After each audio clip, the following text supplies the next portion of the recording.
Really good day out there, great energy. We got some special teams work, some live work for those guys, which I think is really important at this point in training camp.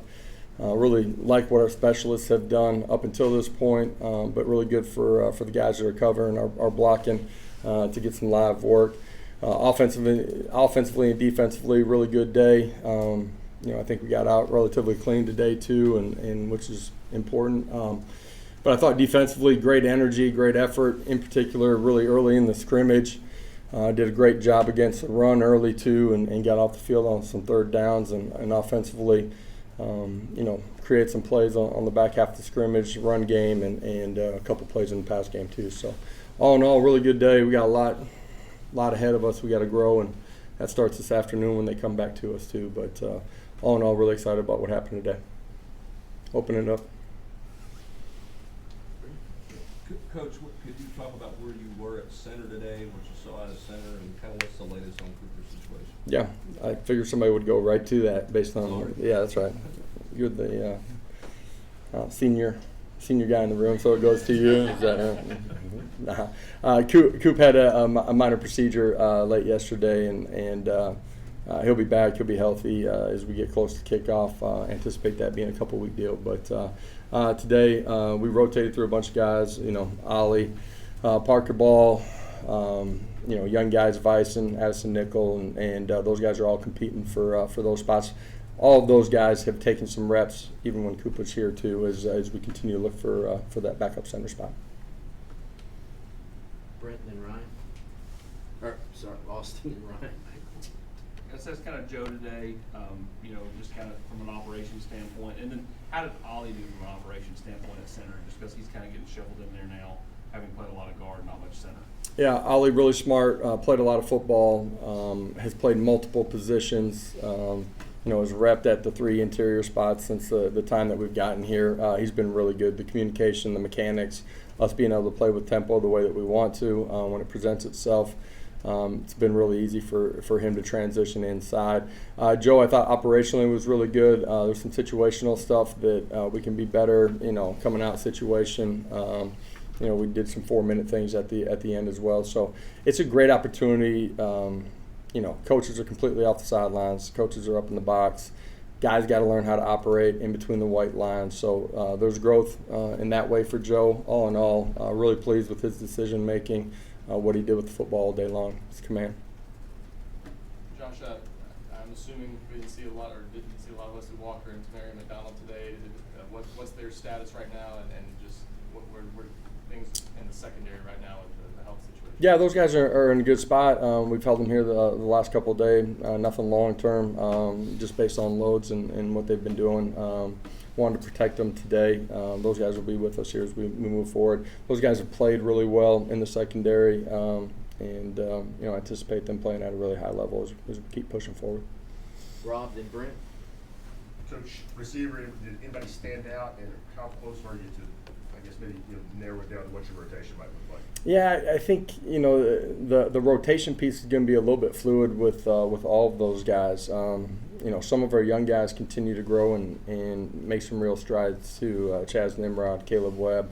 The 4 older guys continue to push and compete. I like what they've been doing. They've operated really efficiently in what we're doing offensively and within the scheme of what we're doing. I think they're playing with great fundamentals and techniques. So all in all, like what they're doing. The back half of training camp, we're essentially at the halfway point as far as pure training camp before we get into school. Back half of it will be for important too. Coach, is Dante a slot for bouncing around, or do you Dante's got the ability to play both, and I think, for us this year we probably have a little bit more mobility, guys that can do multiple things within the offense than probably how we've played them the first couple of years that I've been here. You mentioned the defensive front, and you mentioned how well they played against the run early. How deep are you there, and how encouraged are you where that defensive front is? The run game part of it, the defensive line, right, interior and guys on the edge. But I thought our backers did a great job fitting gaps, and our safeties were involved in it too. And for a first scrimmage, I thought there was a positive sign of just our tackling in space. So I thought that was a real positive. defensively as a whole, you guys have heard me say it before. When we got here, a lot of the the kids that had left the program, not all of them, but a lot of them were on the defensive side of the football. And we've been thin the first couple of years. We added some depth last year that helped us take a step, in particular in the run defense. Feel like we are continuing to add some real depth and competition. And that leads itself to real competition on practice. Who's going to be the first one running out? How many snaps each guy's going to play? But the competition on the practice field in the meeting rooms, a coach's best friend, and we have that. That's in the interior. It's out on the edges too. The athleticism, the ability to rush the passer, not just defend the run, is also showing up here in training camp too. I like some of the strides that we've taken. Adam, then Ben. When you talked about Joe and how he handles different situations, are you wanting him to process the offense more? What specifically do you want? Processing the offense, he's operating and handling at a really high level right now. Decision making, understanding protections, how to get himself protected or throw hot. His eyes as far as what he's seen from the second level pre-snap and on the snap, he's been really good at that part of it. Situational football for the quarterback, continuing to grow just in understanding 4-minute situation, which we did from a backed up situation today, clock management, all of those things are just a continued part of all of those guys' growth, from Joe all the way to Gaston Moore and everybody that's in the room. Josh, with the offensive line and trying to figure things out right now going up against that defensive front, I imagine they're taking their lumps here and there, but in the long run, how much is that going to help them as you all get into the season? Well, I think, having to move some pieces around a little bit, guys working, at guard, at center, it's tough because you're in multiple situations. It's not like you're just going into a day. Depending on the period, we kind of cycle through, so they get a little bit of that throughout the course of every single practice. You want practice to be more difficult than it is on game day, and so as we try to put the pieces together and how guys are going to play, in the long run, it's going to make us a lot stronger unit. And there's times you're really fortunate at every position or on the O-line and D-line where, you stay healthy for most of the season. But a lot of times it isn't that way. And you can go back to year one and, 2 or 3 plays in the game, we lose a tackle, and, the next guy's got to be ready to play. So we've gotten a lot of work where I feel like they'll be cohesive when you have your 5 starters, but at the same time we've gotten some rotational stuff that I think will pay dividends as the year unfolds. Paige, then Patrick. Your running back unit, specifically in Jabari Small, how he's developing coming back from his injuries, and then Dylan Sampson will do the strides he's been able to make. Yeah, I talked about the defensive line. I thought as the scrimmage went on, the running back group did a really nice job. Jalen Wright had some really nice runs, reading the what's happening up front with our blocking schemes, doing a great job of pressing it, a nice big run. I thought Jabari played really well. It was important for him to get some live work too, missing the spring. Dylan Sampson did a great job in the run game, pass game too. The young guys inside of our program, all 3 young guys, have been really promising, and excited about that group. Coach Mack has done a great job with them. Josh, you touched on Wesley and McDonald being out. Obviously, kind of at center. What are you doing at that star position? Are you some other guys getting different looks there with those guys? Yeah, there's multiple guys that have been rotating. From Warren Burrell, Jordan Thomas, there's been multiple guys that have played that position, and we're trying to find the right fit as you find the right 5 to be out on the field. You want your best 5 out there, and how you put the pieces together of how you rotate those guys as well. With Warren being a cornerback, is it his experience that lets him kind of move over that way and kind of know what to do? Well, I think he's extremely bright, right, and being able to handle playing on the edge at corner, which he has a lot of experience at, but his total understanding of the principles and schemes and responsibilities and where your eyes need to be allow him to transition and take some snaps at that. His ability to understand, your gap fits off of that too are really important. So he's an intelligent player that's been here for a while, and that's a part of why, we've been able to play him at that spot. Austin and Eric. Ethan Davis and Callan Castles, kind of what did you see out of them today, and how much have they brought to that room, a room that's not super deep? Yeah, both those guys will play a ton of football.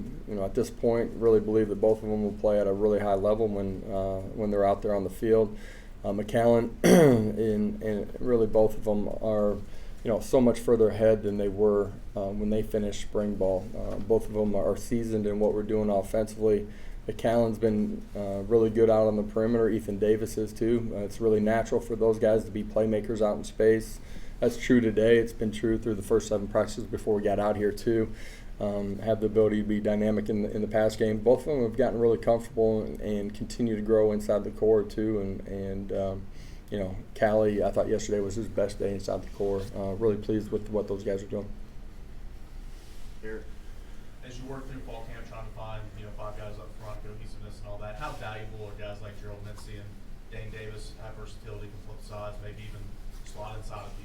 Yeah, we've rotated our tackles a bunch. Guys that have played on the left side, right side, their experience, their understanding of what we're doing, but their experience just in general and the ability to flip everything, from fundamentals and technique to scheme, give us flexibility that you don't always have. And from JJ to John and the rest of the group, been excited about, where we're at, but how we're trending too at those positions.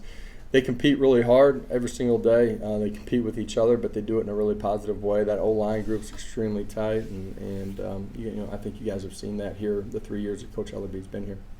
Paige and Adam.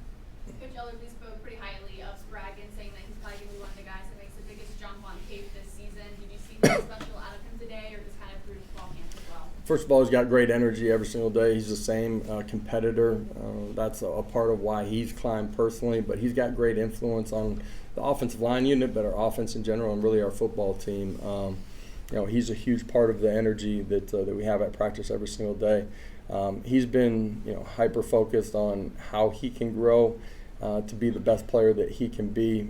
You guys know he's going to play with great effort and be extremely physical.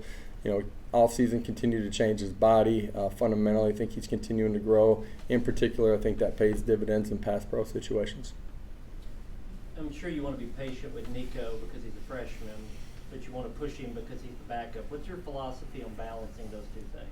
Dude, you gotta grow. You gotta grow. You gotta be pushed. We install it. He's running everything. Man, you've heard me say that when they finish spring ball, when they come back, beginning of training camp, they should be a different player. He's a different player. He's got great command and understanding of what we're doing, understands protections, understands, how he's got to get us out of, it could be run check, pass run checks, whatever it might be. And he hasn't been perfect, but he's grown. One of the things that we talk about is not making the same mistake twice. He doesn't make the same mistake twice. He learns from it. There's a rep yesterday is he's going through his reading progression. Tight window on the inside, throws the ball. While he's standing in the pocket, you can see him visually like, hey, man, I should have got out to the next one outside. He's intentional and has great work habits. Anything else for Coach? All right. Thank you. Guys, have a great